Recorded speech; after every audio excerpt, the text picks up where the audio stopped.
Good morning and good afternoon, good evening, wherever you are.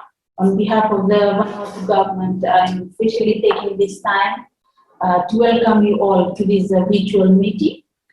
Indeed, the Vanuatu government is pleased to be part of this event. With this, I wish to acknowledge the World Trade Organization, the Enhanced Integrated Framework, UNCTAD, and the UPU for your great support, enabling Vanuatu to be first time to host such a prominent event, which is the session 28 on digital transformation in least developed countries for efficient and safe cross-border e-commerce and custom clearance. Building on cooperation under the overarching of the e-trade for all partnership, we are glad to share with LDC countries this efficient cross-border approach and be able to shed light on how this can be beneficial for digital transformation in LDC. May I also share with you this heads-up news that Vanuatu has just recently graduated out from LDC status on the 4th of December last year. However, we believe that there is still a lot of work to be done. So this digital transformation in LDCs is a timely approach, especially when we are on the post-pandemic recovery efforts and building better strategy. So we shall now proceed to the next part of the session, and I wish to welcome our special key speakers for today, who will be providing opening remarks. So I would like to introduce our first speaker, Mr. Roy Miki. Mr. Roy Miki is the Director General of the Ministry of Trade, Tourism, Commerce and Vanuatu Business. Bit of his experience, he was a former Vanuatu's ambassador to Brussels before he joining the Vanuatu Public Service. He is currently holding a chairmanship of the Vanuatu Investment Promotions Authority, and he is a member of many important state-owned enterprises for Vanuatu. That's our first speaker. Our second speaker, we have Ms. Samika Sirimane. Hi, Ms. Samika. Ms. Shamika is the Director of the Division of Technology and Logistics of UNCTAD. She leads UNCTAD's work on e-commerce and digital economy. She oversees the organization of UNCTAD, e-commerce weeks, and the implementation of e-trade for all and e-trade for women capacity building initiatives. She serves as the head of the Secretariat of the UN Commission of Science and Technology for Development. In addition, she is responsible for UNCTAD's trade logistics program. Therefore, she has extensive experience in development of policy, research, and technical cooperation gained from international organizations, national governments, think tanks, and universities. And our third speaker for today, who will be giving us our final opening remarks, is Mr. Siva. Mr. Siva Sondran is the Director of Policy, Regulation and Markets of the International Bureau of Universal Postal Union. And he's also Secretary of the Council of Administration of UPU. In his capacity, he oversees many of the critical policy and regulatory work programs of the International Bureau in support of the needs of EPU member governments. Mr. Siva began his career as an economist and the WTO trade negotiator for the Singapore government, and in that capacity, he chaired the WTO Working Party on GATS rules and was the Singapore's lead services negotiator for several of its free trade agreements negotiations, international trade and investment law, and corporate law with a focus on regulated industry. So he has a wealth of experience. So I shall invite now our first speaker, Mr. Roy Miki, to give his welcome and opening remarks. Thank you, Luisa. Thank you for the opportunity to join our colleagues in Geneva. And thank you also for giving me the opportunity to deliver this opening remarks on behalf of the Aid Trade community and of course on behalf of the government of Vanuatu in general.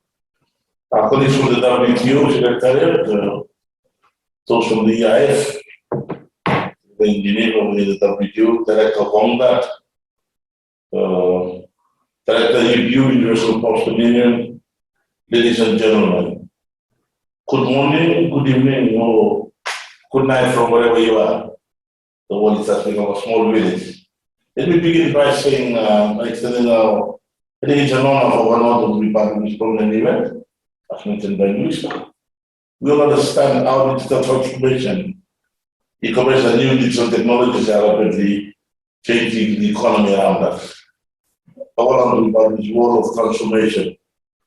Vanuatu is fortunate through our existing partnership with its development partners, like UNDAT, UPU, EIF, Australia, New Zealand, who constantly stand on our side to support us. The digital transformation in Vanuatu was and will only be possible through this enormous support. I am proud to announce that the Vanuatu government, with the Ministry of Tourism, Trade, Commerce and Neighborhood Business, has adopted a proactive approach on ICT and e-commerce for business development. As this noted in the 2019 Vanuatu Trade Policy Framework update and the 2018 e-commerce readiness assessment prepared during the United Nations conference on that on trade development. Part of this transformation approach, Vanuatu was now proved to be beneficial economically through the effective effort provided by the electric single window system. I believe more opportunities are still yet to be discovered. I'm also pleased to confirm the support from the government of Australia to support the single window facility. It is indeed as I speak, we are probably the first country in the region to be using this facility, which in wonders. The result of the zone has produced kept inspiration to the work of the government, from the government supporting the customs department to create the celebration, but also other sectors which are very common. The use of different ICTs, e-commerce and other digital applications can be leveraged to promote entrepreneurship among women and rural enterprises, boost productivity and innovation, connect with driving change and create new jobs. It is believed that this digital transformation will have positive impacts, not only economically, but also positive impacts to our environment. Most importantly, the ability to capture data and relevant information on an instant click.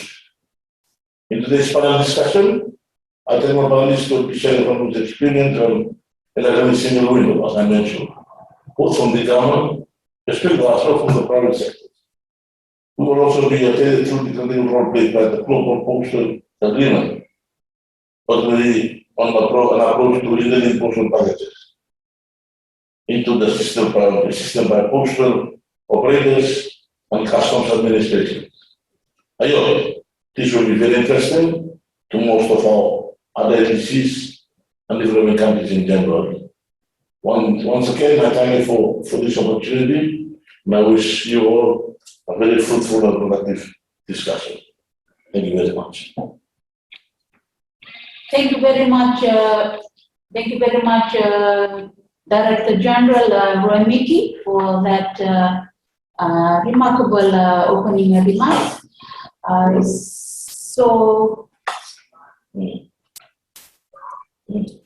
Shall I invite Ms. Shamika to deliver her second opening remarks for us? Over to you, Ms. Shamika. Thank you, Louisa. Ladies and gentlemen, wish you all a very good day. Let me start by congratulating DG Roy Mickey and the whole Vanuatu Aid for Trade Management Unit for the organizing of this very timely and important session. I'm also grateful to our partners, EIF and UPU, with whom UNCTAD has been closely working on both e-commerce and customs clearance issues. So let me outline strides made by Vanuatu on both fronts. I think there are a lot of lessons for other countries in there. So this year marks the 25th year of UNCTAD ASYCUDA's program's partnership with Vanuatu Customs. So this is a very big milestone for us. Starting with the ASYCUDA Plus Plus project in 1996, it has evolved to the finding of the ASYCUDA support mechanism for the whole of the Pacific region in 2002, ASYCUDA World in 2016, and the ongoing support to develop the Vanuatu electronic single window project since 2019. See, during this time, Vanuatu Custom has built an enormous amount of expertise within the department to support the automated customs and take full ownership of reforms and modernization initiatives through the ASYCUDA support mechanism for the Pacific region. In fact, Vanuatu has been a trailblazer, not just for the Pacific, but among the global community using ASYCUDA program. Realizing the potential and flexibility of ASYCUDA's underlying technology, customs management very wisely determined that ASYCUDA World could be a cost-effective solution to build the country's e-government platform.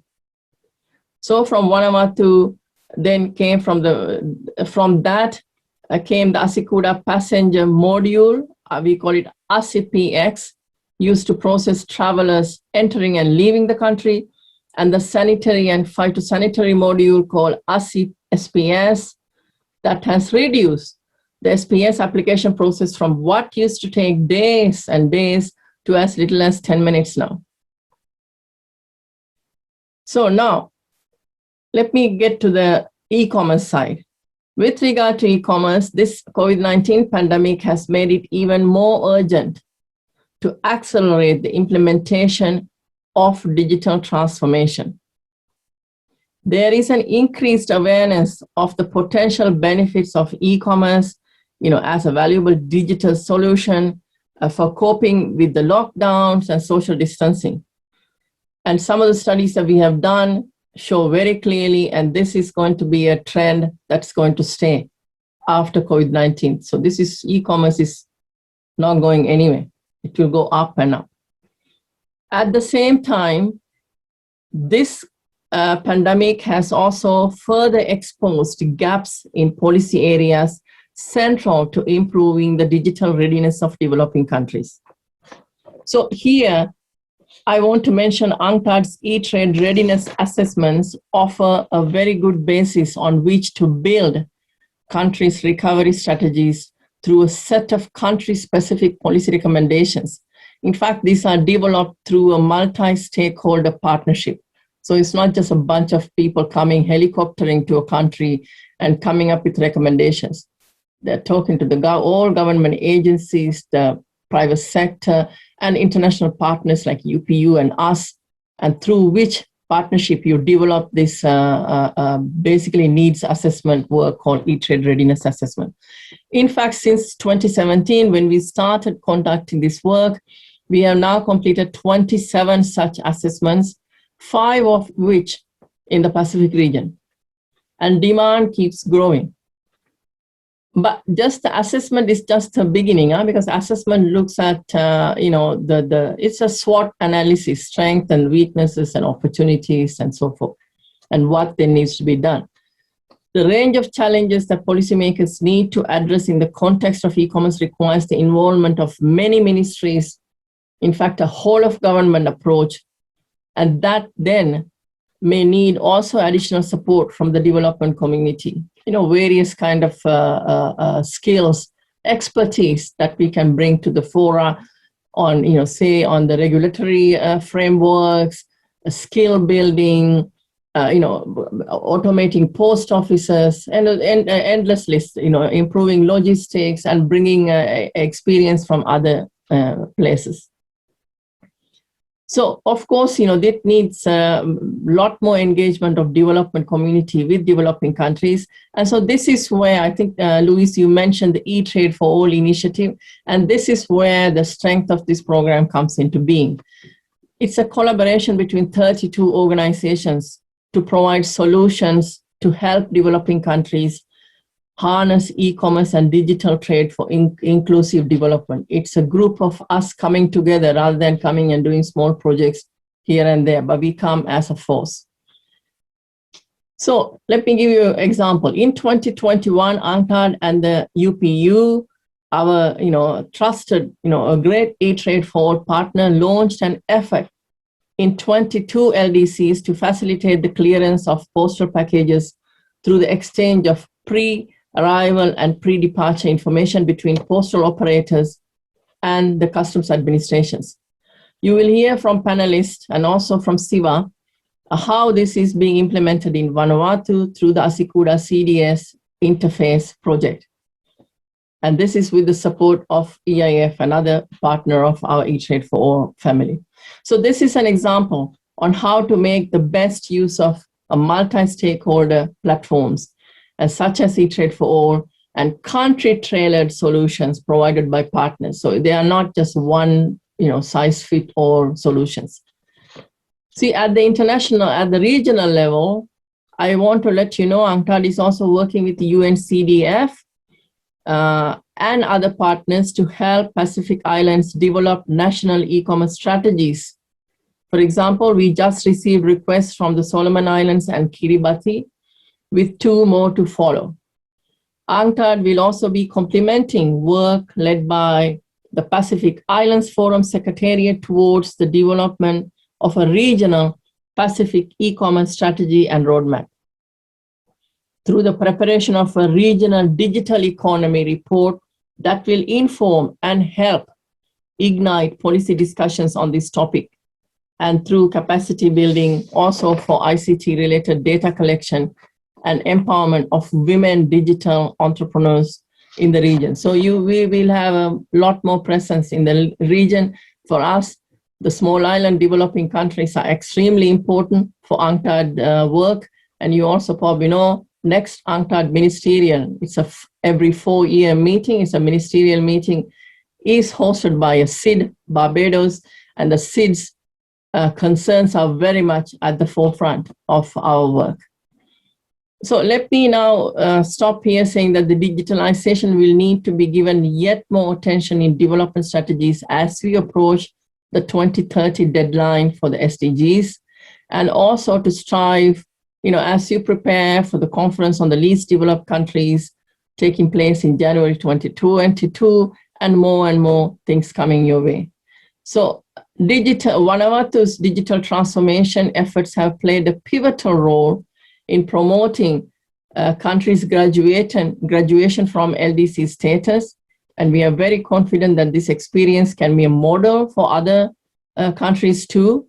And let me here finally reassure you that UNCTAD will continue to play a leading role in connecting the dots of the e-commerce ecosystem and breaking down silos among different stakeholders, international partners that you have, to help your countries to accelerate the digital transformation. So let me stop here, Louisa, and give the floor back to you, and wish you all a very productive and engaging session. And I'm very happy to be here. Thank you.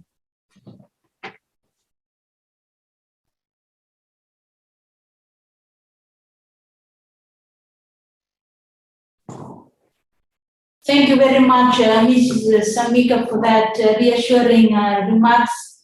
I shall now proceed on to our last speakers, Mr. Siva, to give the final remarks before our panel discussions. Over to you, Director. Thanks very much, Louisa. Excellencies, distinguished experts, ladies and gentlemen, very good day to all of you. It's truly a real pleasure to attend this Aid for Trade stock-taking event in collaboration with the government of Vanuatu, UNCTAD, and of course, EIF. As the United Nations agency responsible for postal services, the UPU has been part of UNCTAD's E-Trade for All initiative, as Shamika mentioned, since its inception in 2016 as a founding partner. And put simply, Aid for Trade, E-Trade for All, the objectives are really to help developing countries, and particularly least developed countries, trade. I think we all are aware and appreciate that for many developing countries, and in particular small island developing states, SIDS, they face a range of supply side and trade-related infrastructure obstacles, which constrain their ability to engage in international trade.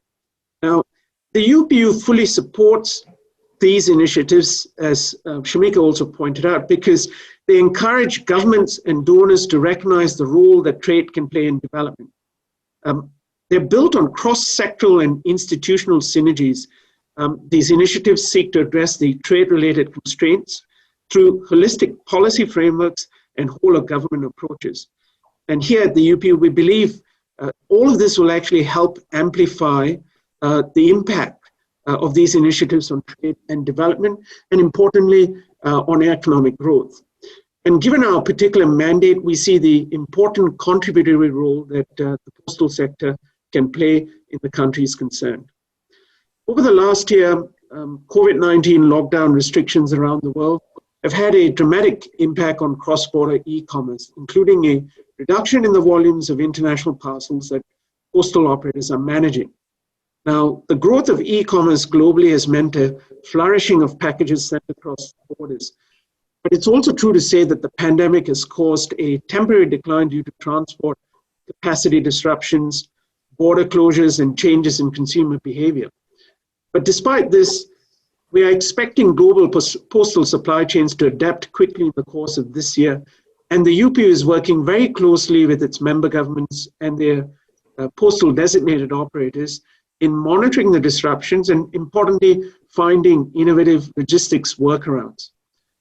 But what I want to stress today is a far more important dimension to this unfolding story of the pandemic. E-commerce, as Shamika mentioned, digitization and technological advances are fundamentally revolutionizing our lives in the way we've done business over the last 2 decades. They've created great convenience for consumers, enabling them to purchase what they want, wherever they want, and whenever they want. They've also dramatically changed the way posts do business and operate, creating new opportunities for posts, encouraging them to adapt their services and business models. The pandemic, however, has accelerated this trend. The phenomenal growth in online shopping and cloud-based services has meant that digital transformation and an ability to engage in e-commerce is actually a must-have, and it's not just a nice-to-have. As global postal supply chains get restored, we expect a follow-on surge in international parcel flows. With this comes the increased need to ensure that our member countries, in particular developing and least developed countries, are well positioned to benefit from the expected surge and actually have the reach and required digital supporting infrastructure to facilitate these flows and e-commerce generally. With over 650,000 postal outlets covering most of the world, the global postal network is a unique asset to support government policies for e-commerce inclusion and development. With this global reach, posts provide a one-of-a-kind last-mile delivery network and support the inclusion of micro, small, and medium-sized enterprises, enabling them to sell online and move their products and services across borders. So in this context, the UP has taken a global and an integrated approach, very much focused on the market and customer, in order to develop an intelligent postal network for domestic and cross-border e-commerce. To implement this vision, the UPU has designed technical assistance projects and tools to enhance the readiness of posts for e-commerce, whether from an operational, digital, or payment standpoint. Our objective ultimately is to be there to assist pretty much in every step of the postal e-commerce value chain. As all of you are aware, this year will also see huge changes in the regulatory landscape for the international exchange of low-value parcels and packets through the global postal network, particularly in respect of mandatory requirements for the exchange of electronic advanced customs data. And it is in this context that the UPU and UNCTAD have identified 22 LDCs, in which the national interface between the UPU's customs declaration system, what we call the CDS, and UNCTAD's ESICUDA, can be implemented swiftly to address the urgent need for posts and customs in these countries to be able to exchange electronic advanced data and therefore engage in e-commerce and facilitate it. The goal is to achieve efficient customs clearance processes, reducing release times, and fostering a steady flow and delivery of postal items. Ultimately, it's all about improving the visibility, timelines, and the quality of service for items in the postal network in a way that is sensitive of national customs and security objectives. As Louisa mentioned in her opening remarks, last year, December 2020, Vanuatu graduated and is no longer an LDC. But there are challenges. And despite that, Vanuatu has done fantastic things. Vanuatu has managed to do what no other Pacific Island country has done as yet. It's taken its customs and biosecurity processes online. Vanuatu's electronic single window system now enables businesses to request and pay for import and export certificates, licenses, and permits online. It has significantly reduced the amount of paperwork and time required to process approvals, and also made it possible for the government to track and collect data on these processes in real time. Now, the next step is really to bring posts and customs together. And it is in this context that the UP is really very happy to collaborate with our partner UNCTAD, and we are grateful for the support from EIF in this very special and important endeavor. We consider this collaboration on Vanuatu a key milestone in setting a framework for similar collaborative efforts in other countries in the region. In conclusion, ladies and gentlemen, with its global and local footprint reaching populations in even the remotest areas, there is no doubt that the postal network is critical infrastructure for connecting governments, people, and businesses. This is more evident now than ever in the context of COVID-19, which has reframed how governments view postal networks. Posts across the world are increasingly being recognized and acknowledged as essential service providers. In addition, another major effect, as I pointed out, is the critical growth in demand in e-commerce services and transactions. This will certainly be the new reality in a post-COVID-19 world for everybody and for all of us everywhere. We can thus clearly see the relevance and importance of our endeavor today in supporting national stakeholders, and in particular Vanuatu Post, in their efforts to be e-commerce ready and be part of the e-commerce story. We are honored in this context to work with our colleagues at UNCTAD and EIF and propose policy recommendations which, if effectively implemented, will allow Vanuatu to better grasp the promises of e-trade. I'd like to finally take this opportunity to thank the government of Vanuatu, the Ministry of Communications, the Ministry of Trade, and of course Vanuatu Post for the incredible engagement and support in making the implementation of this project possible and a key roadmap for Vanuatu. I'm confident that this meeting will be a resolute success in kickstarting this project to interface Post with customs, and very importantly, this experience will also benefit other countries in the region. So thank you all, and I wish you every success in today's meeting. Thank you, Louisa. Thank you very much, Director Siva, for your very interesting speech. And also that brings us to the opening of our panel discussion. Thank you. So we shall proceed to the panel, to the discussion. Just before I begin, I just wish to make an announcement to all attendees, participants out there. Please, due to limited time we have, we appreciate just to drop off any questions in the chat box, and we'll try to fit in where possible, if time permits. So we'll proceed to the introduction of our panelists. Our first panelist here will be is Mr. Stanley Triff. Mr. Stanley Triff is a manager of Vanuatu Custom ICT and Vanuatu Custom Border Control. He was also the Vanuatu Executor World Project Manager back in 2016 right through to 2018. And he's currently the Vanuatu Electronic Single Window Project Manager. So, Mr. Stanley, your first questions. Vanuatu is one of the success stories in the area of digital transformation in LDC, but this success was not achieved overnight. Like many countries in the Pacific, Vanuatu needs to compensate for its small domestic market size and geographical distance from the main global markets. And you have identified addressing impediments to the goods clearance process as a way to improve Vanuatu's competitive global position and economic performance. Would you like to share your experience in enabling a more efficient custom clearance process and a safe cross-border trade, the main lesson learned, and your views on how other Pacific countries and LDCs can successfully emulate the Vanuatu model? Over to you, Mrs. Stanley. Thank you, Luisa. Good evening to you, my fellow panelists, and hello to our audience, wherever you're listening from.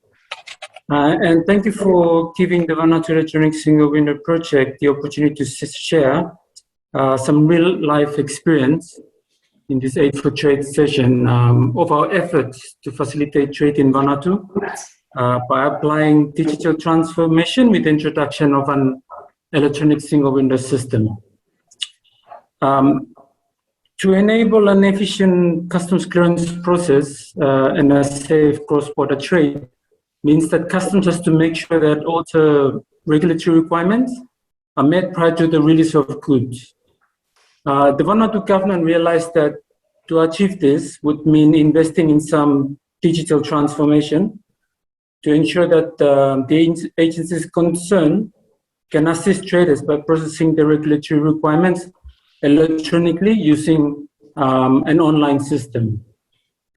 So in 2014, a single window assessment was conducted in Vanuatu to consider options to facilitate this safe cross-border trade. The assessment identified that all the agencies responsible to regulate the movement of goods across our borders, other than customs, do not have an automated system. As mentioned earlier by Shamika, the first step towards achieving a single electronic single window system, the assessment recommended for Vanuatu to upgrade its Ascuda ++ system to the modernized version of Ascuda World.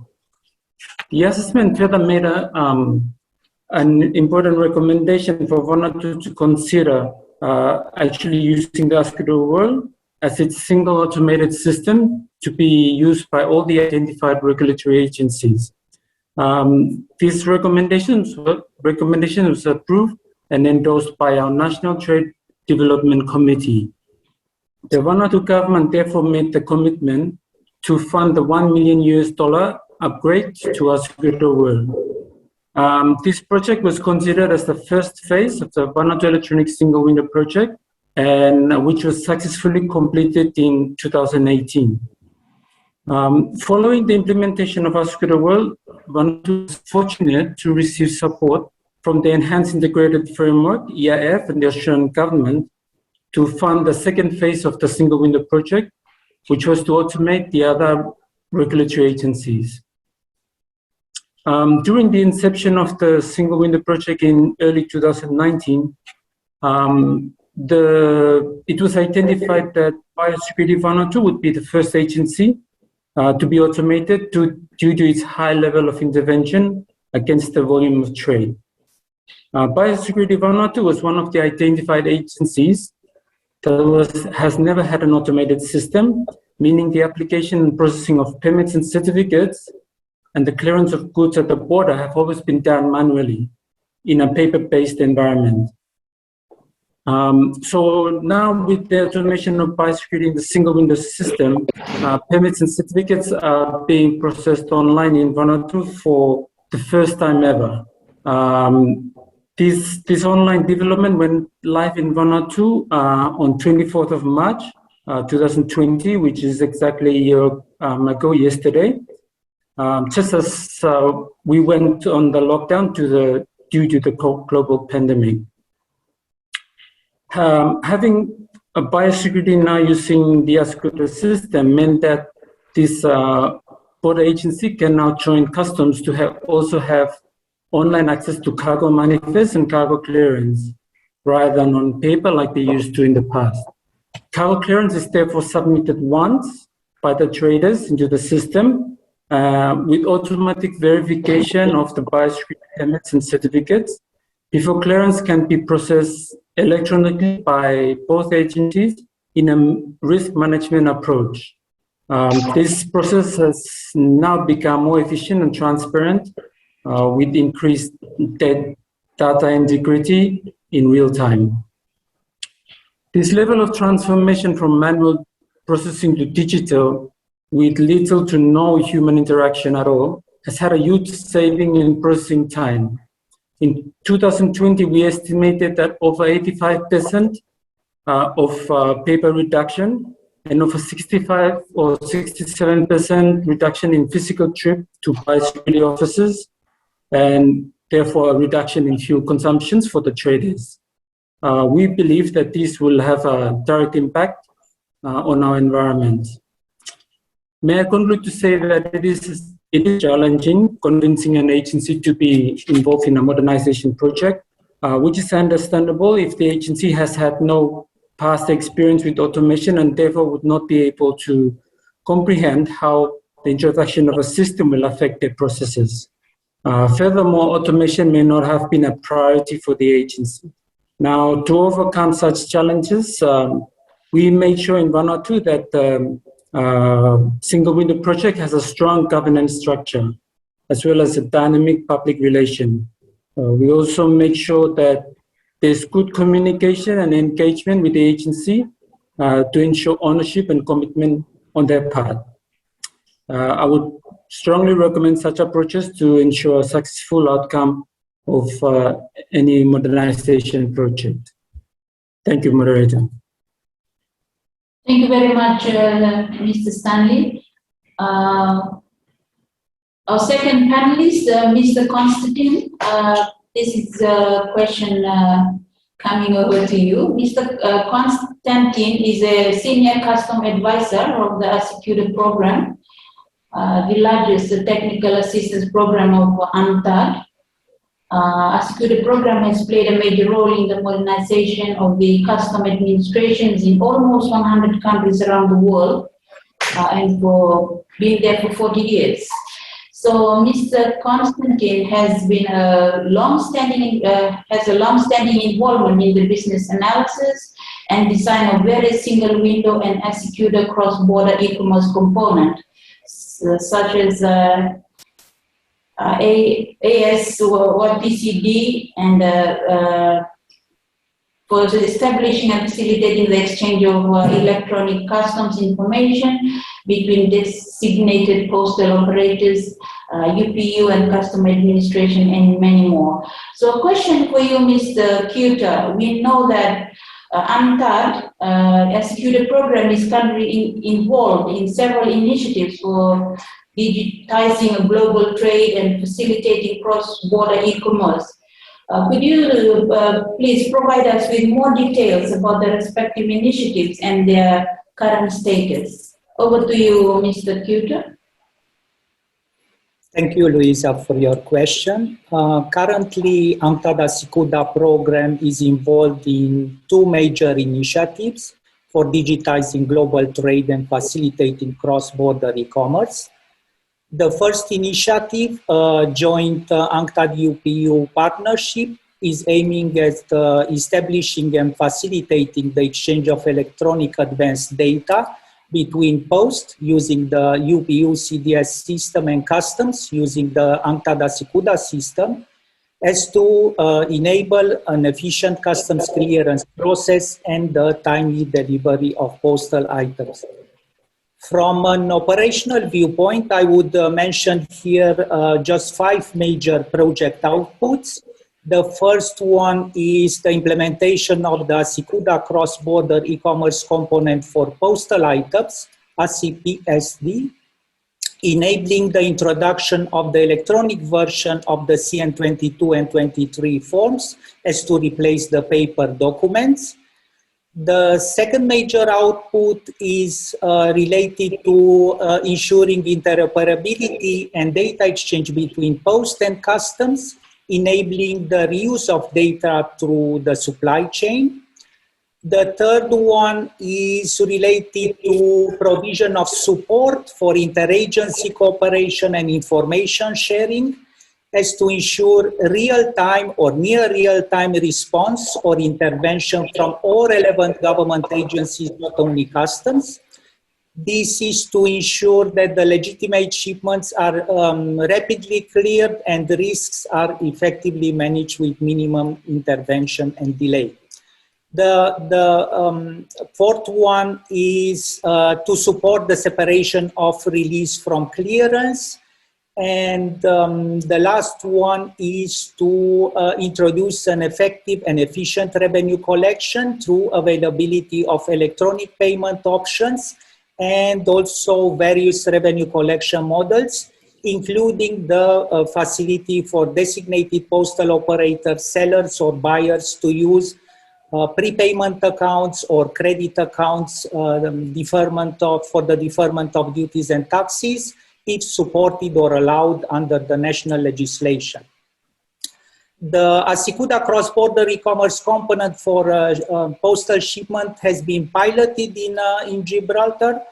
An enhanced version with additional information exchanges is currently deployed jointly with colleagues from UPU in Georgia. The enhancement there covers also the automatic notification of arrival and presentation of postal items as to facilitate the immediate release upon arrival.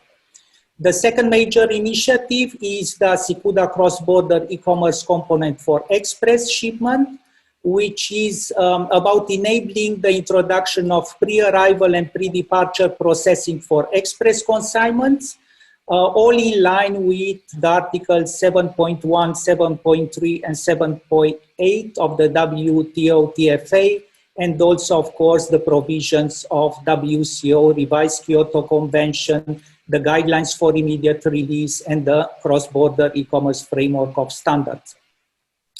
The ACTA, the Asicuda component for pre-arrival processes is tailored to the particularities and specificities of the business, taking advantage of the global express operators' control over the full delivery process, so from the pickup to the end delivery. The beneficiaries for this component right now, there are 4 customs administrations, 3 in Southeast Europe, and the Republic of Moldova. As project targets, more than 50% of the customs transactions for express operators should be released within 1 hour. Those are the 2 major initiatives in terms of e-commerce and the support provided by ANCTAD Asicuda program. Thank you.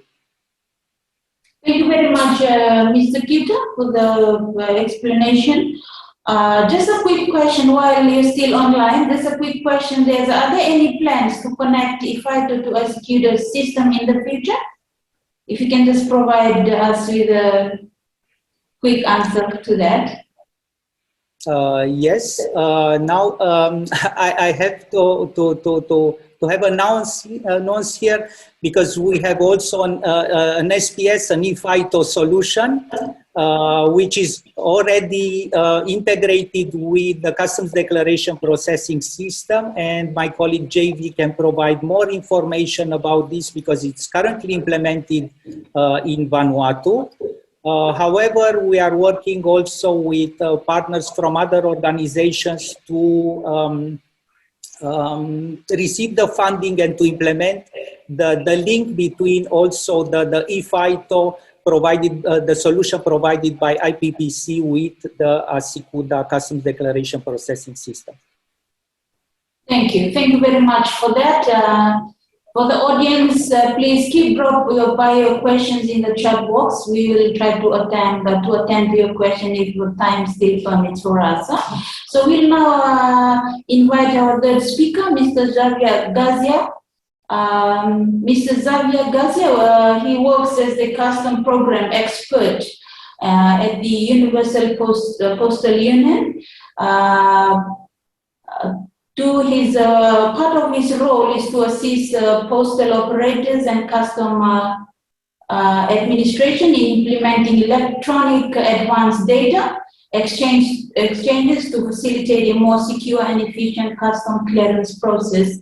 With a technology background, Mr. Gazia joined the UPU in 2008 and developed the UPU Customs Declaration System with Canada Post and the Customs. He has led the system implementation in United Kingdom, Georgia, and now in Vanuatu, and among others. Mr. Gazia, UPU is an United Nations agency that aims to organize and improve postal services throughout the world and to ensure international collaboration in this area.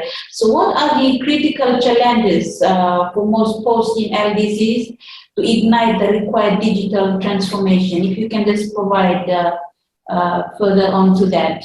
Please, over to you, Xavier. Thank you very much, Luisa. So maybe we should mention three key areas and then elaborate a bit. What we see is that there are three essential areas, which are project and change management, technology, and funding. So in terms of project and change management, it's very important that posts that engage in this kind of digital transformation, that they set a clear target, a clear objective, as well as metrics, performance indicators to be able to monitor and take action on any deviation towards that goal. It's very, very important that everyone in the organization is on board with this change, and that everyone involved is conscious of the effort required. Technology is very, very important. The digital divide is still a reality in 2021, despite the transformation we have experienced with the pandemic. But it's really important to develop the necessary technical skills, provide equipment where needed, and to ensure that there is digital prevalence, in the sense that in many parts of the world we just give it for granted that we have our smartphones, that we have our laptops, we live in a digital world. And we don't realize how recently we have evolved and become accustomed to these tools.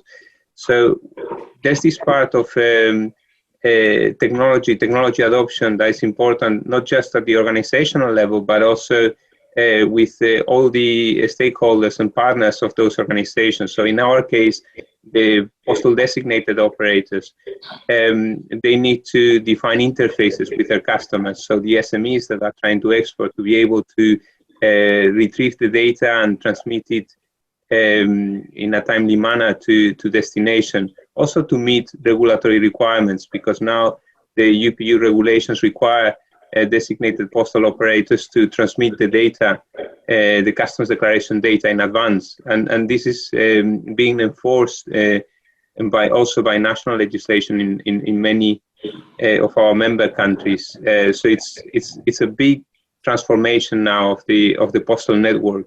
And in this sense, the technology part is essential, and it has many dimensions, and it's very important to cover the core part with our designated postal operators, but also their partners, and provide interfaces, provide tools, provide means. So maybe one of the tools that we can mention is the mobile data capture application that our Postal Technology Center has developed, and that is available to customers of postal operators. It's available on the main technology platforms, and they can download it and use it to provide the customs declaration in advance. This, compared to a paper handwritten form, is a major change, and yes, so technology is a key area. And then, of course, there is the funding part, which is every transformation requires an investment.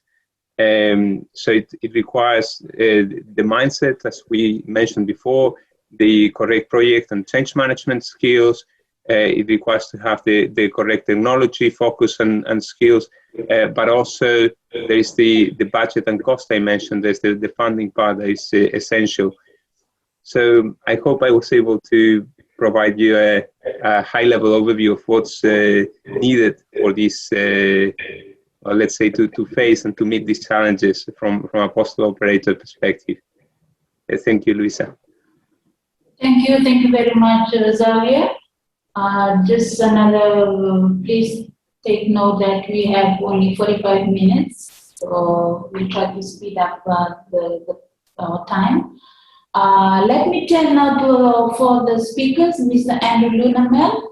Mr. Andrew is a manager mail operation in the Vanuatu Post Office. He's in charge of custom matters and postal securities.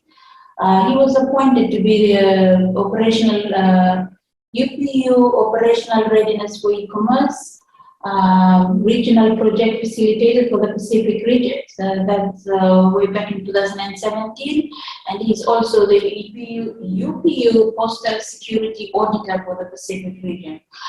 Mr. Andrew, do you consider that the full implementation of electronic advanced data, including the National Customs Interface, will translate into international postal item volumes growth? For example, in the region, the Green Lane with Australia and New Zealand, globally, in compliance with the EU country, eventually with the US and the UK. If you can just provide elaboration on that, Mr. Andrew, please.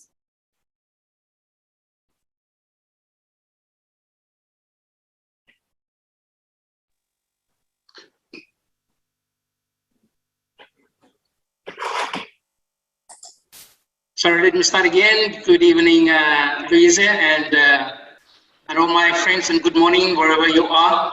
And I'll try and keep this short, given the time frame you've just mentioned. Firstly, I would like to thank Vanuatu Aid for Trade Management Unit, the WTO, UNCTAD, EIF, and the UPU International Bureau for inviting me to represent the Vanuatu Post Limited as a panelist at this event. In response to your question, the UPU IB, as my colleague Siva had mentioned, designed a 3-year project from 2017 to 2020 called Operational Readiness for E-commerce. And the aim of the project is to address obstacles preventing customers from making online cross-border purchases, and also help DOs to modernize operational process and using available IT tools and electronic messages, and maximize the growth available in IT and electronic messages on international e-commerce. And that was also to help develop e-commerce capabilities with a view of improving service quality through an integrated postal supply chain approach.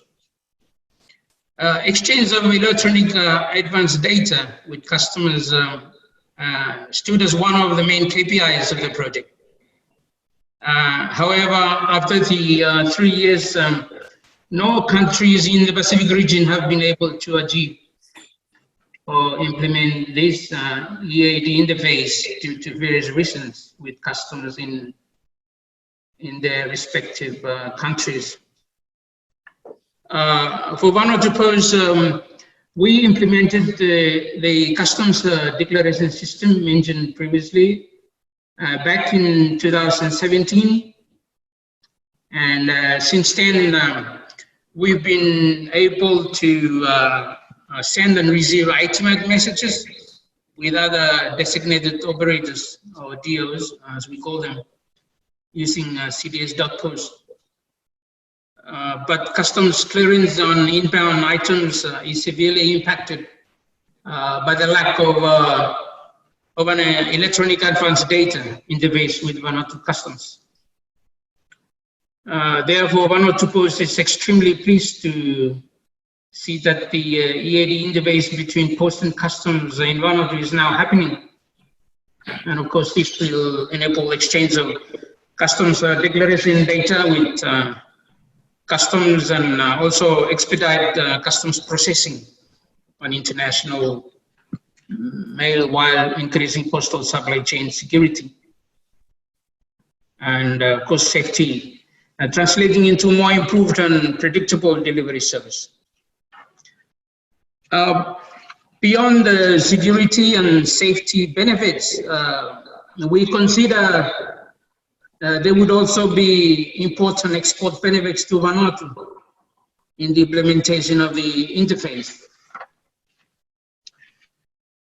A brief analysis conducted in an attempt to dimension the potential gain in inbound customs clearance efficiency shows current average customs processing time for postal items into Vanuatu is around 1.6 to 5 days, depending on the volumes. And my colleague Stanley have touched on that one as well.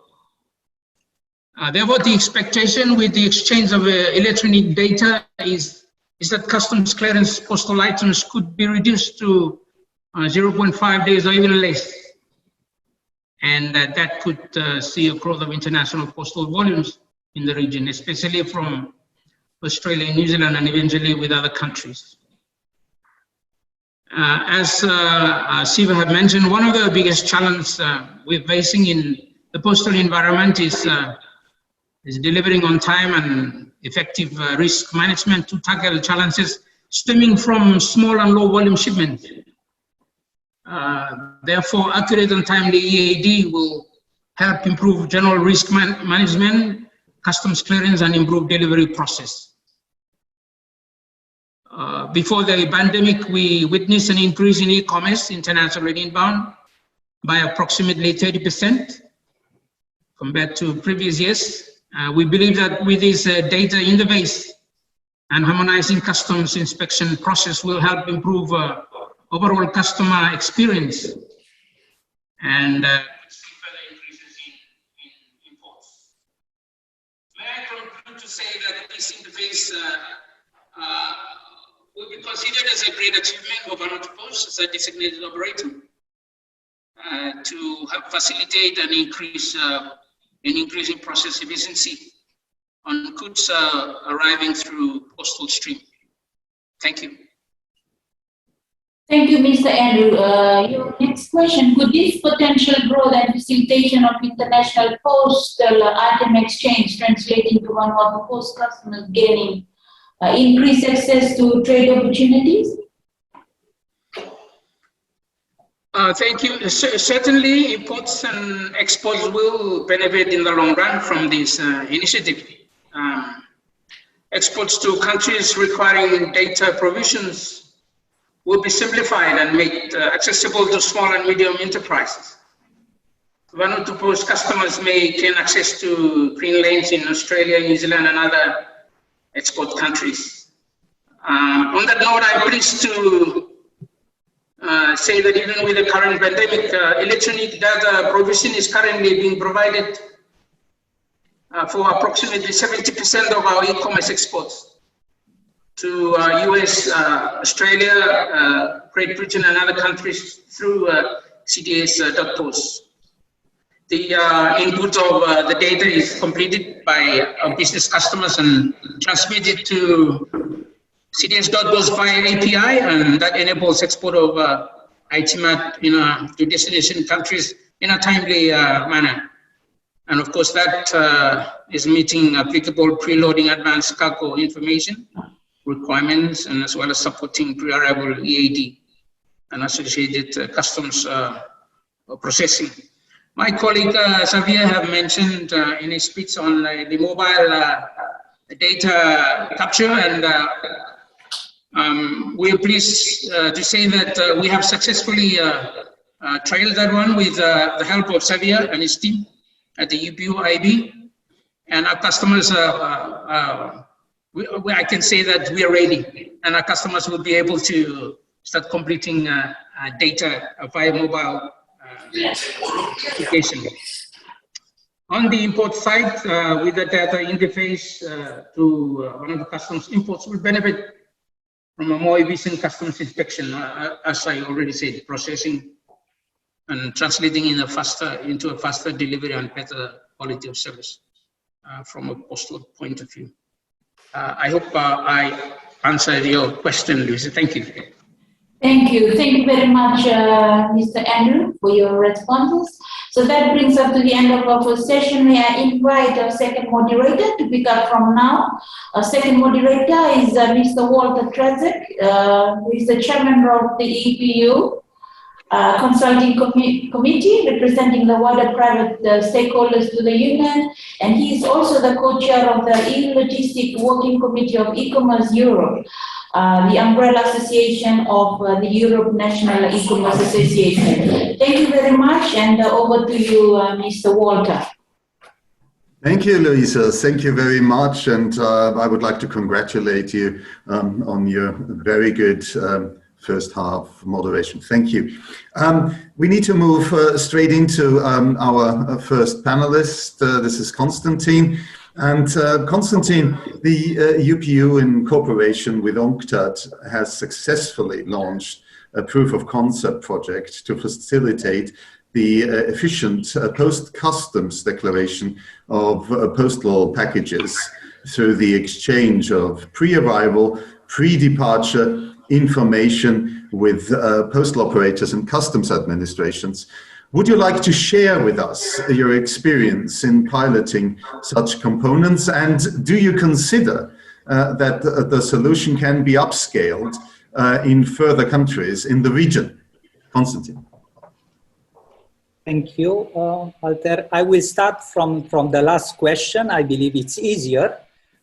As mentioned before, the aim of this partnership with UPU is to provide customs administrations with a solution that is proven effective, efficient, scalable, and flexible to be replicated, adapted, and applied in other countries and regions, as to support various business models and also to comply with the national legislation, including the integration with postal operator systems, and also where and when is possible with the e-vendors platform and e-payment providers.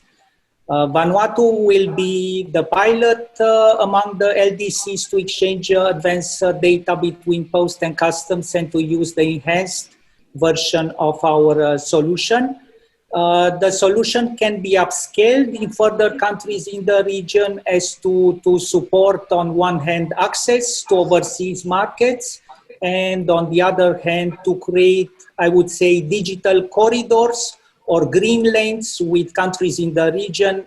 It's something that together with Javier, we are dreaming for some couple of months ahead of the implementation in Vanuatu.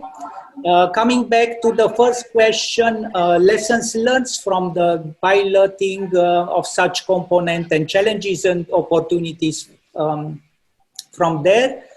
I would group them in 4 categories. The first is in relation with the customs need to manage this time-sensitive flow of goods.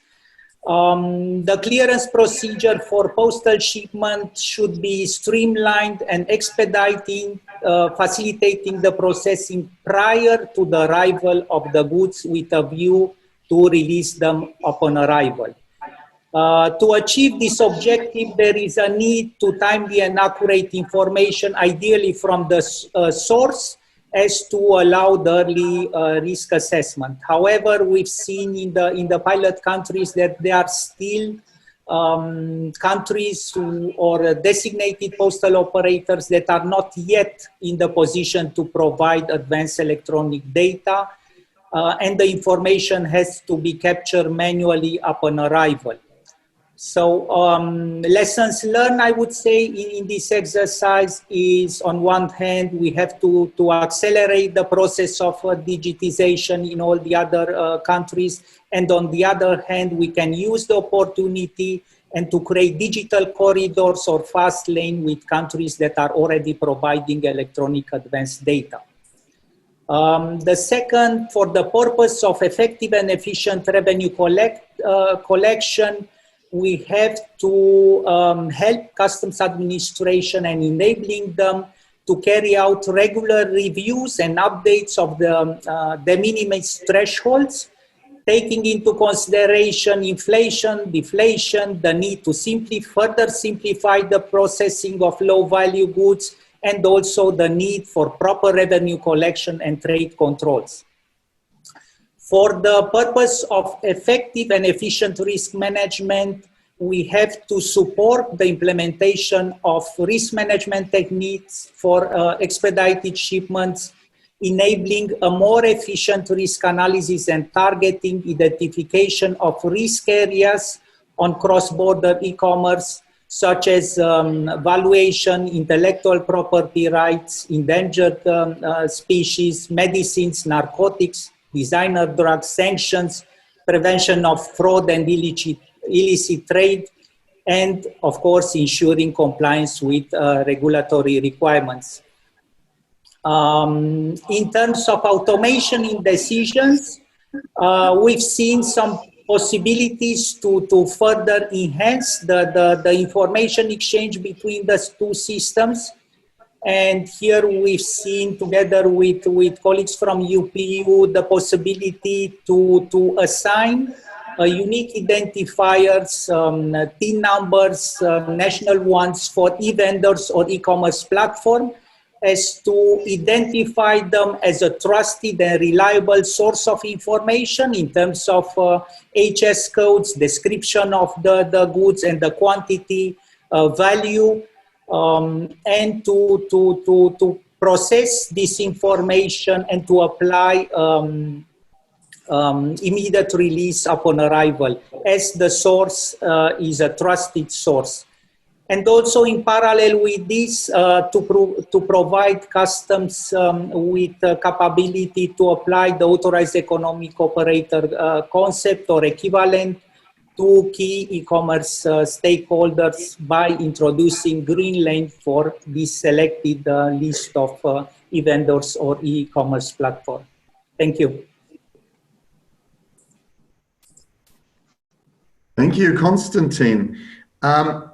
Stanley, you are currently implementing the electronic single window system, and we understand that you're already looking ahead to its next phase of development, in which new electronic services will be gradually implemented. What improvements are you targeting, and what is their expected impact on e-commerce? Thank you. Thank you, Walter. As I mentioned earlier, we had this assessment done in 2014, and there's a list of government agencies that we need to get them automated to facilitate the movement of cross-border trade. Unfortunately, due to time constraints and budget restrictions, we couldn't cover all the agencies in the current single window project. So Vanuatu is still reaching out to the donor community on this subject, noting the importance of improving trade facilitation for geographically remote countries like us. Now, I'm mindful of time, so I wouldn't go through the list of automations or facilitation initiatives we have listed due to the assessments, but maybe I'll just to jump ahead to say that under the single window current project, we are very grateful for the generous support that we are receiving from the Enhanced Integrated Framework this year to fund this project of exchanging information between UPU postal system and Nasiguda. From a customer's point of view, and our colleagues from biosecurity, this is a long-time need that we've had, because in the past, we've always been processing parcels manually, even as far as physically identifying and looking at the the goods themselves. So we're looking forward to working on this interface, which we believe will create a friendly environment for small and medium companies and would greatly facilitate and promote e-commerce in Vanuatu. And I think I'll leave it here, but I'm open to any questions from the audience later. Thank you, Walter. Thank you, Stanley. In fact, we have 3 dedicated questions related to electronic advanced data, but I will pick them up later when we talk again to our distinguished representative of the UPU. Let me move on to our next speaker, which is Alessandro Vitale, Program Management Officer in the ICT Policy section of UNCTAD, leading follow-up work in the 27 countries that benefited from an e-trade readiness assessment, including Vanuatu, that benefited from such an assessment in 2018. Your first question is for LDCs, particularly those actively looking for graduation, trade facilitation reforms are enough to re-up the opportunities from the digital economy through e-commerce. How has the pandemic affected public and private sector efforts for e-commerce sector development? Alessandro, the floor is yours. Thank you. Thank you, Walter, moderators, and greetings, everyone. Yeah, thanks for this question, because I would say that improving trade facilitation is necessary, but not sufficient to maximize gain from greater trade integration, particularly in the form of e-commerce. Also, considering that a large share of e-commerce is related to services for which traditional trade facilitation measures are not fully relevant. So fundings from UNCTAD's e-trade readiness assessments, we call it ETReadis, highlight some common challenges in several policy areas. For example, we know that e-commerce is not fully recognized in national development plans and policy coordination mechanisms. So these are often weak and fragmented. And in LDCs, we know that also they are trailing behind in terms of cyber law adoption. We know that less than half of LDCs have legislations related to data and privacy protection, and also consumer protection. So addressing these weaknesses is key to build the trust on online transactions. And if you look at the connectivity, we know that internet connectivity and affordable broadband internet services remain challenging. About a quarter of the population in LDCs and about 50% of the small island developing states population are not covered by a mobile broadband network. And even if they are covered by a network, it doesn't mean that they have subscriptions to use it. So also urban-rural divides in high-speed connectivity remain significant. And logistics pose particular challenges. And sorry, do you have some echo from me? Or can you hear me well? So I hear some echo. It's all okay. It's okay, great. So logistics, I was saying that pose particular challenges. And you know this well in the Pacific region because of the remoteness of scattered islands and challenges in organizing economically viable transport infrastructures in line with the requirements of cross-border e-commerce. And we know that, for example, looking at the survey that we did the last year in 23 developing countries, respondents from the Pacific region felt particularly disadvantaged by limited competition in aviation and expensive freight market. Next point, payment solutions. We know that payment solutions are gaining traction, digital payment solutions are gaining traction, but there is a persistent cash on delivery culture, especially in LDCs, but not only limited to least developed countries.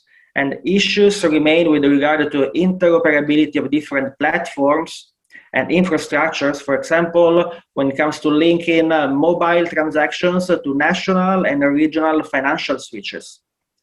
And in a review of the implemented recommendations from the ET-READY's assessment, we were happy to note, and also the previous speakers have acknowledged, that Vanuatu was the first country in the Pacific to introduce online payments for customs to speed up the clearance process of incoming goods. Next points, and last points, advancing digital literacy and specialized skills catered for the need of digital business models, particularly across women entrepreneurs and SMEs, also remain a core area where improvement is badly needed to provide impetus to accelerate the digital transformation of LDC's economies. For example, capacities to develop digital solutions for the promotion of tourism and the marketing of local products and services need to be strengthened to boost employment opportunities and provide the greater value addition. And this is particularly true in the Pacific region. Access to financing remains most often very limited for startups. So let me conclude by saying that during the pandemic, e-commerce and the digital economy have helped the countries, including LDCs, strengthen their resilience both from the public and private sector sides. This has taken the form of an increased use of electronic payments, improved public service delivery through e-government and trade facilitation solutions, increased recourse to e-marketplaces for essential goods while minimizing physical contacts. For example, we have seen that Kiribati reduced the physical contact among government staff by introducing electronic payments of all government salaries. It also started the online processing of documents for incoming vessels and flights, bringing essential goods or when repatriating foreigners. In Samoa, many local farmers and fishers struggling with the restrictions imposed by the pandemic have turned to the local e-commerce platform Mau app to sell their products. But our research, and this was also recognized during the opening remarks, our research has highlighted how the pandemic has reinforced pre-existing bottlenecks in the e-commerce ecosystems that countries need to address by enhancing their digital readiness for e-commerce. And let me conclude by underscoring the need to accelerate e-commerce enabling reforms and investment projects within a clear policy framework that, for example, a national e-commerce strategy can provide them. And I think for the time being, I will stop here. Over to you, moderator. Thank you. Thank you, Alessandro. I'm in particular pleased to announce the General Manager of Dynamic Supply, Sophia Fogarty. Dynamic Supply is a food service and hospitality products wholesale supplier in Vanuatu. What has been the impact of the government digital transformation, particularly the electronic single window, in how you conduct your business? We note that your company operates an online store that caters to the domestic market. Do you have plans to open it to the regional and international markets? And what kind of support would you like to see from the government for your e-commerce business to allow cross-border trade? Sophia, the floor is yours. Thank you, Walter, and good evening to all. So that's a two-part question, obviously, so I'll address the first part first. So Dynamic Supply, as you mentioned, is an importer of food and beverage products.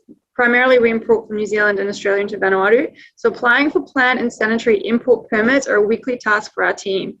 The digitization of this process by the biosecurity module and electronic single window has created multiple efficiencies within our business, which we've felt immediately upon implementation of the system.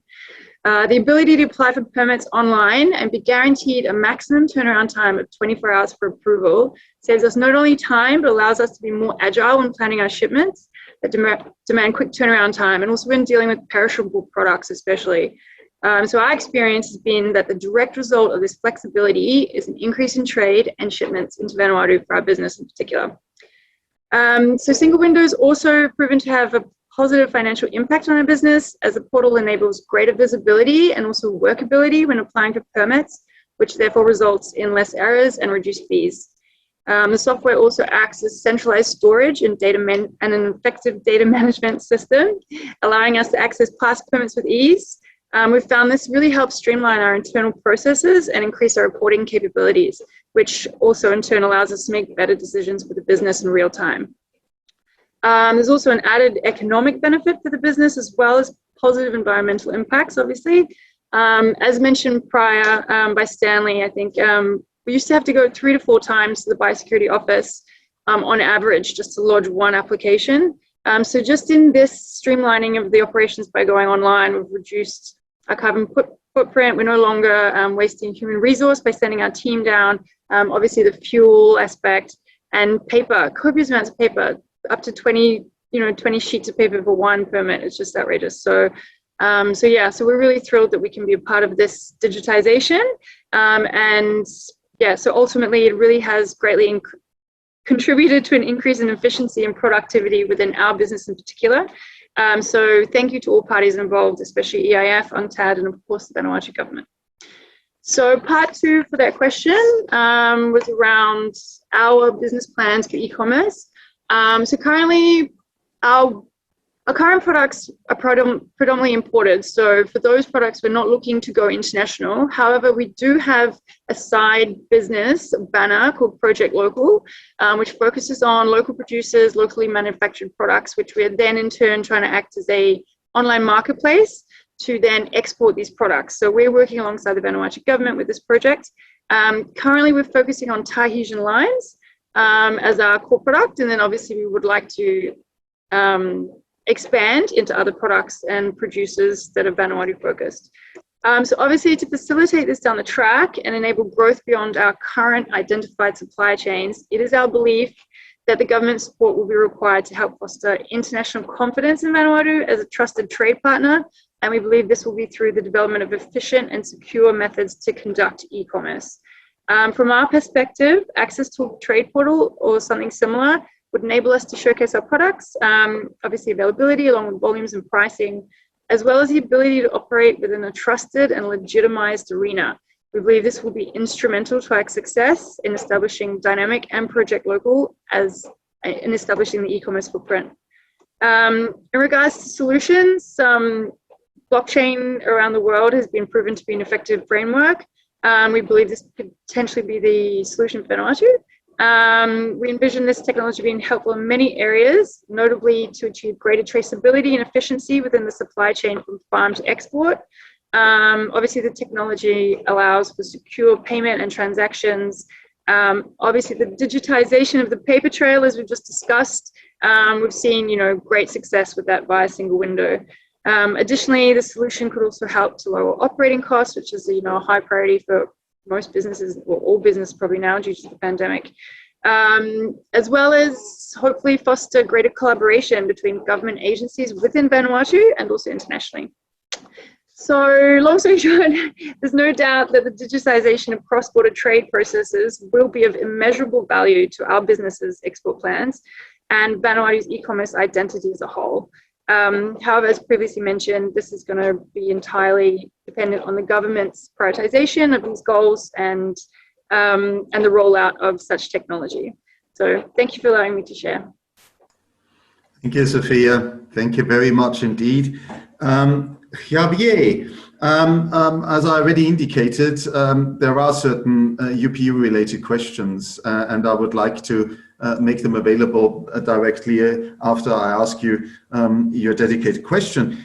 What key lessons can LDCs learn from past and ongoing post-customs interface projects? And let me highlight those EAD related questions we received. They are all UPU EAD related and circling around the main topic: what happens if EID is not implemented? What is the benefit for cross-border parcel delivery when using EID? And what happens to countries that cannot comply to UPU EID? Javier, the floor is yours. Thank you. Thank you, Walter. So maybe I'll start with the question on the key lessons.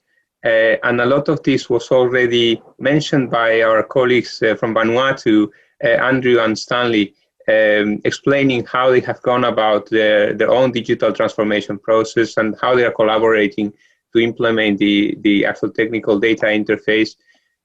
I'll try to be brief in this area, as there are many questions, like you mentioned, related to the new EAD regulations, EAD standing for Electronic Advanced Data and the provision of this customs declaration information. So first and foremost, the key lessons and the key aspects that we have observed in those countries where we have worked with Post and Customs implementing data interfaces. First and foremost, post-customs collaboration is crucial in this process. It's very important that there are very clear communication channels at the different levels. So, for instance, joint weekly operation meetings, monthly management briefings, where the different actions can be assessed and corrected, adapted, and then, of course, quarterly steering committee meetings to make sure that the whole process, the project to adopt this interface and this joint digital transformation is taken to good port. A good collaboration, good communication between Post and Customs is the first key component.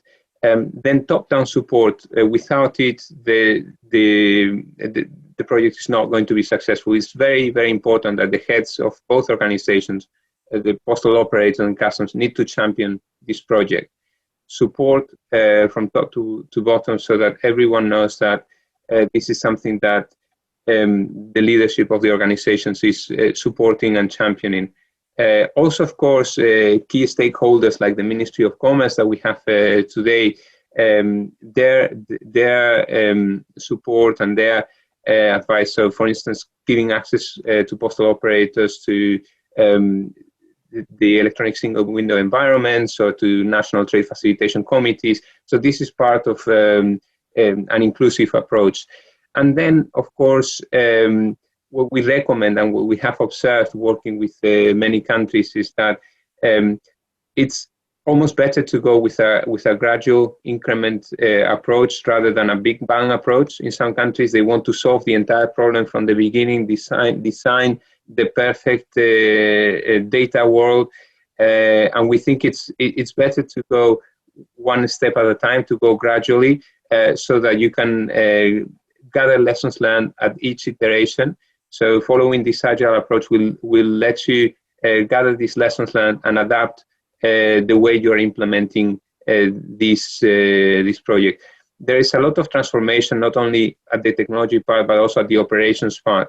So we're moving, and I think this was one of the questions that was asked about what does it take for customs? And of course, this is a question that our colleagues from Vanuatu Customs will probably be better to answer than us. But what we have observed in other countries is that we're moving from purely physical inspection processes to processes that are taking into consideration risk management, using the data. These are data-driven, so they are a lot more effective in the sense that you already know where to go and look for items that may be subject to a special type of customs inspections. All that while still performing inspections on physical inspections on items, but not on every single item. So the data helps you guide this risk assessment, and it's an entire evolution and change. And then, of course, depending on where the items are coming from and how the customers of origin countries are provisioning the data, this data may be higher quality, lower quality. There may be certain risks that customs are looking at. So there are many aspects related to this. That's why it's a learning process, and it's really important to take a gradual implementation approach, considering several iterations, and not try to come up with a perfect design from the start and going for a big bang. In our experience, that doesn't work as well as following a gradual implementation where, let's say, if I have all the data from Australia, then I know that I can process the Australian items with this new digital process, let's say, with this new risk assessment, data-driven, so almost fully automated process that is a lot more effective and a lot more efficient, because that will, of course, reduce time for clearance and this kind of aspects. Now, I don't want to take our entire time, so maybe we can move on to the actual questions related to the UPU, Walter. So I have been able to see some of them, and I have tried to respond to some of them online. Maybe I'll just try to briefly summarize this. I think one of the questions was related to whether some governments could ban parcels from the post. So that's not going to happen, in our opinion. So governments are not going to ban the parcels from the post, but what could happen is that customs may refuse the items or declare them as wrongly admitted, and they would be returned to origin. So that's why in my written response, I said, well, it depends. UPU regulations require the provision of EAD since the 1st of January 2021. And some of our member countries are declaring that there would be processing delays for items arriving without EAD. And for instance, there are the European Union countries with the Union Customs Code and the introduction of the ICS2 system.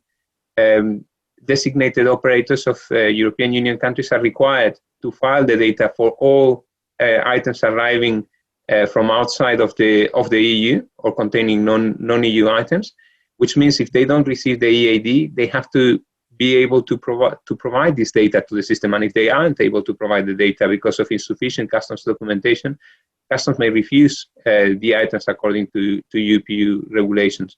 So it's very important that everyone gets on board on this. We have a number of projects going on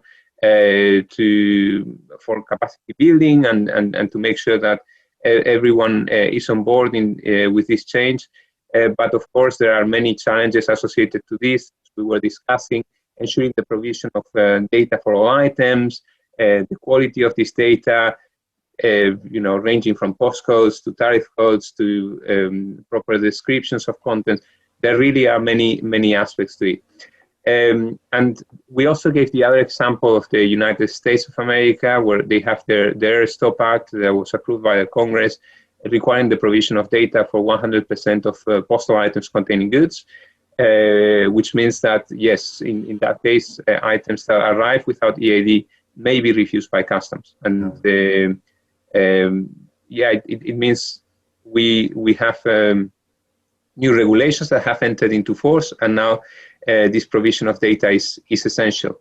And we, from the UPU, we're working with all postal designated operators to ensure that they will be able to provide the data, that the technical capacity is there, and that gradually the data quality is also good enough so that at destination customs can use this information effectively. Thank you very much, Walter. I hope I didn't take too much time, but there were many questions. No, I think that was extremely helpful and very important indeed. So please, if you need more information, if you need more resources to understand what is meant by electronic advanced data, please go to the homepage of the UPU. There's a dedicated section on that. You have the full information accessible to you. But Javier made it very clear to everybody on this panel and call that electronic advanced data is mandatory. And please respect that, otherwise you will be in trouble. And I'm absolutely convinced that this topic will stay, and we will have many sessions like these provided for all of the audience to better understand and to better align. Thank you, Javier. And with that, I'm moving to Alessandro Vitalebeg and would like to ask him his second, and this is unfortunately the final question of this panel. How can aid for trade best support developing countries, particular LDCs, in addressing the challenges faced by their respective e-commerce ecosystems? Alessandro, the floor is yours. Thank you. Thank you, Walter. Well, aid for trade, certainly there is an issue of resources. So donors need to increase the amount of aid for trade to be devoted to e-commerce and digital transformation support. For example, when we heard about electronic evidence data, so as the country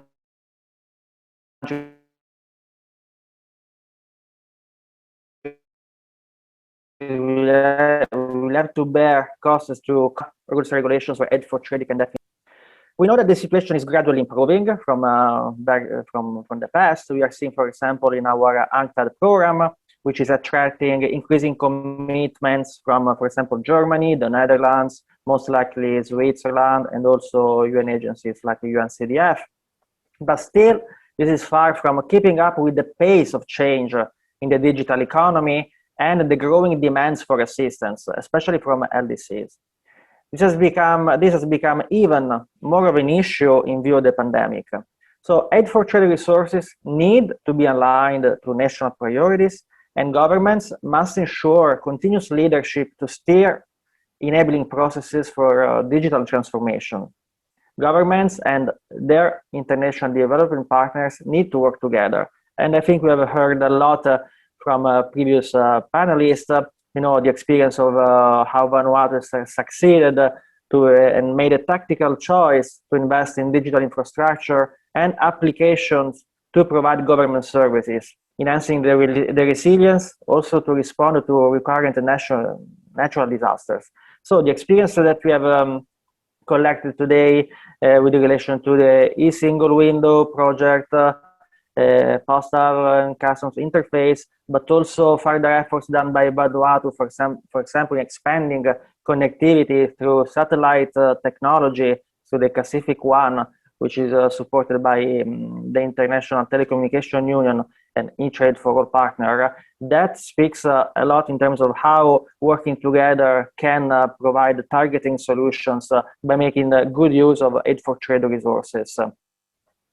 And we've seen also other countries in the Pacific that are also making the good use of UNCTAD's e-trade readiness assessments recommendations to build the countries' post-pandemic recovery strategies and how they are fostering policy harmonization at the regional level. So we have heard from Director Shamika how, for example, UNCTAD is working with the UNCDF and other partners to help countries developing national e-commerce strategies. And we are also complementing work done at the regional level through the Pacific Islands Forum Secretariat in the development of a regional Pacific e-commerce strategy and a roadmap, which is aligned to the regional aid for trade strategy 2020-2025. So again, the issue of alignment is very key when it comes to making aid for trade commitments.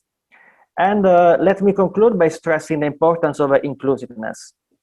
Countries, especially LDCs with a weak and fragmented policy coordination mechanisms, need to make sure that such policies and strategies are built on sound public-private sectors engagement. And we have heard the experience from the private sector representative here today. And so these strategies need to make full inclusiveness of women and the young digital entrepreneurs, as well as civil society organizations, such as consumers associations where they exist, and stakeholders groups that are outside the capitals and main urban areas.